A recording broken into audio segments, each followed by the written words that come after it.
This is Inside Indiana Business Radio for the morning of Tuesday, September 10th, 2024. I'm Alex Brown. Fort Wayne Mayor Sharon Tucker on Monday announced plans for a $20 million housing development at The Landing in the city's downtown. The city said 20% of the 40 new housing units at the development, which will be known as The Landing Exchange, will be considered affordable housing. We know with all that is going on downtown that people want to be in our core of our city where the activity is happening. And this project brings on units that will be able to meet that need and will also be able to answer the affordable housing concerns that we have. Pending necessary approvals, the city expects to begin work on the project in early 2025 and be complete in the summer of 2026.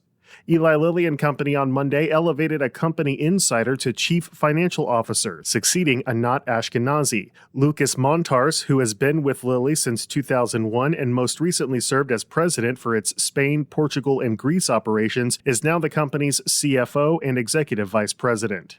Indiana American Water says it has secured the permits necessary to begin the demolition of the Rockford Dam in Seymour. Removal of the Lowhead Dam is expected to improve safety for river users by eliminating recirculating currents and to enhance habitat and wildlife biodiversity by restoring the natural river ecosystem.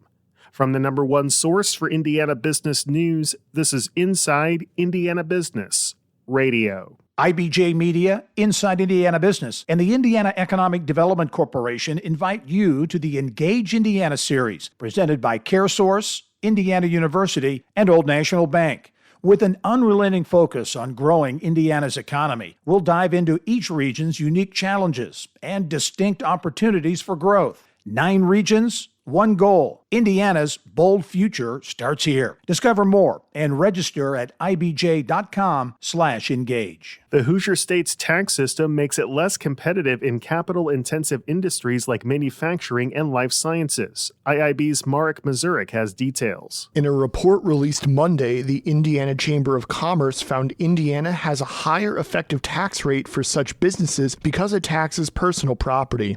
That's compared to 14 neighboring and competitive benchmark states. Property and business entity taxes impact these companies the most, but the state is more competitive with headquarters because of its relatively low sales and business entity taxes, which are a bigger part of the tax burden headquarters typically pay. David Ober, Senior Vice President of Business Operations and Finance with the Chamber, said Indiana ranks 5th lowest among benchmark states for total effective business tax rate at 3.8%, well below the U.S. average of 5%. However, he noted that when focusing on specific industries for which Indiana is known, the data shows opportunities for improvement. The report also examined state property, sales, and individual income tax along with local impositions. The Chamber said Indiana's total tax burden, state and local, has been consistently under the U.S. average. The report is the first in a 2-part examination of Indiana's tax structure in comparison to the benchmark states. Phase 2 is expected to offer tax reform recommendations. I'm Marek Mazurek for Inside Indiana Business Radio. The city of Hammond continues to gain control over downtown property as redevelopment efforts continue. The city's redevelopment commission has accepted the donation of much of the former St. Margaret Hospital property from Mishawaka-based Franciscan Alliance. Executive Director of Planning and Development Ann Taylor said the site has a lot of potential, though specific plans for the site have not yet been revealed.